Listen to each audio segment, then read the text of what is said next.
Okay, image slider. I'm going to be as fast as I can. I want to go through the motions here, and I want to actually give you a few hints.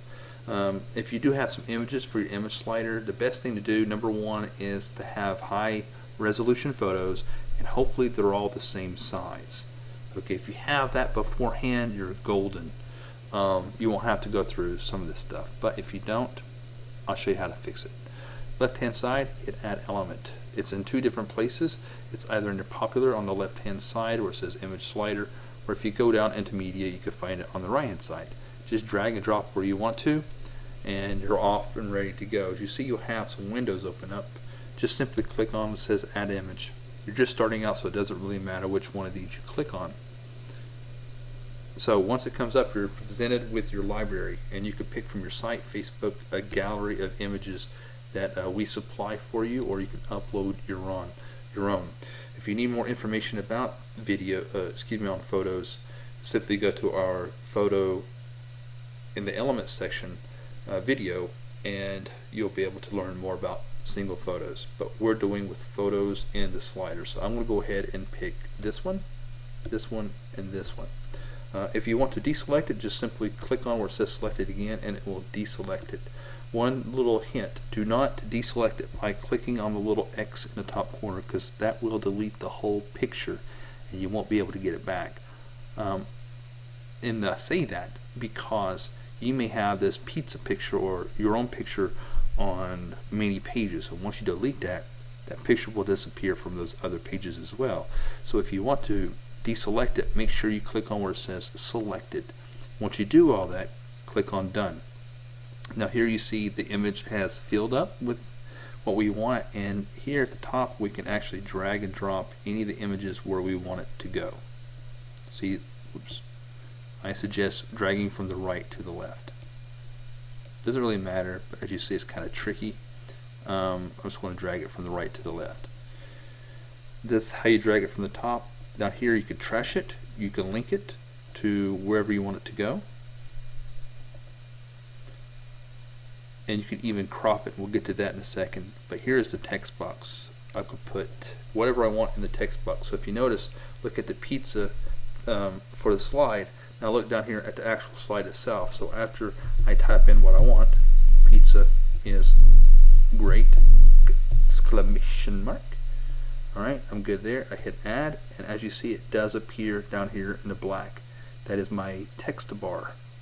If you want to change the design of your text bar, you can do it up here where it says design.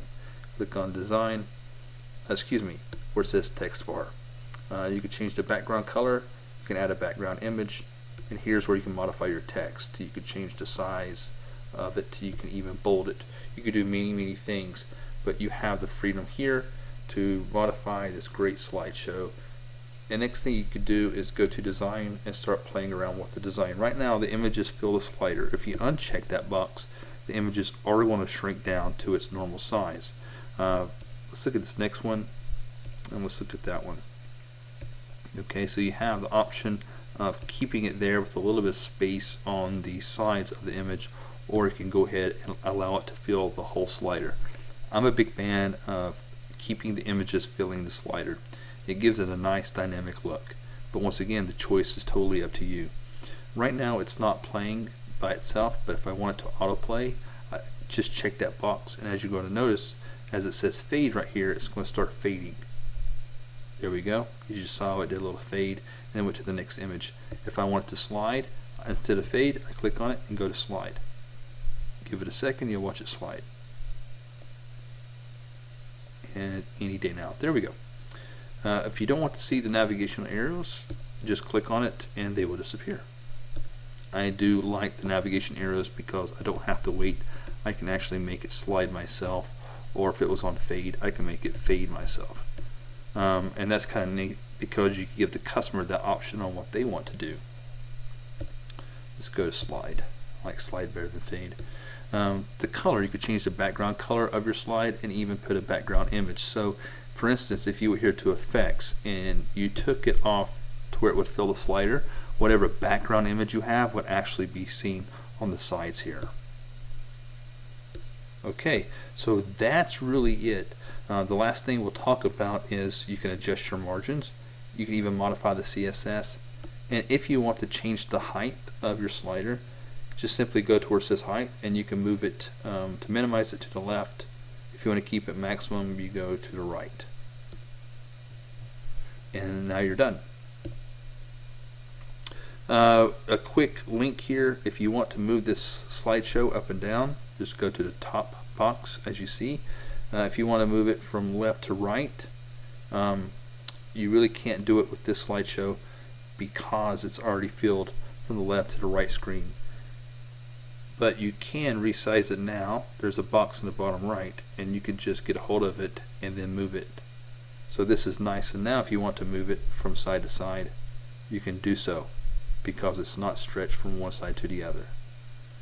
And let's say you want to, a good idea, if you want to go to add column, now you can add another slideshow there if you want to do that. We'll go ahead and click on this and slide it over just a little bit. Oops. Alright, so we are. Now I have a nice little slideshow above the map, and then I can enter whatever I want to here. What's really great about our platform is you have all these great options to do whatever you want to make your site look great. And so adding new columns in there, if you want to get rid of this column, it's going to decrease and you're going to have the slideshow like you had before. So I think I'm going to make it full screen again, and all I had to do was just grab that little box and move it all the way over. And now we're back to a full screen slideshow. Okay guys, that's how you insert your slideshow, and that's how you customize it. Good luck.